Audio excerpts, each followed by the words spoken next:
बिस्मिल्लाहिर्रहमानिर्रहीम। अस्सलामु अलैकुम नाज़रीन, आप देख रहे हैं सरेआम न्यूज़ और मैं हूं आपकी मेज़बान नाइला भट्टी। शामिल करेंगे आज की अहम खबरें। खबर शामिल करते हैं ब्यूरो चीफ नदीम अब्बास भट्टी। कैमरामैन परवेज जमान की रिपोर्ट के मुताबिक आवाज करबला रतवाल के ज़ेर इंतजाम मजलिस आज़ा बसिलसिला शहादत हजरत इमाम हसन अलैहिस्सलाम मरकजी इमाम बारगाह हुसैनिया रतवाल में मुनक्किद हुई। मजलिस का आगाज तिलावत कुरान पाक से हुआ। पंजाब के नामवर उलमा कराम जाकिरीन ने शिरकत, शहादत पर रोशनी डाली।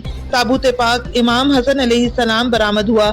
मातमी संगत अंजुमन शहजादा अमीर कासिम अलैहिस्सलाम अमराह कलां और भी काफी संगतों ने शिरकत की और पुरसा पेश किया।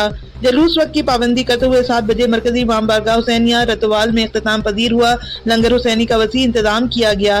चाय मशरूबात की सबील तकसीम की गई।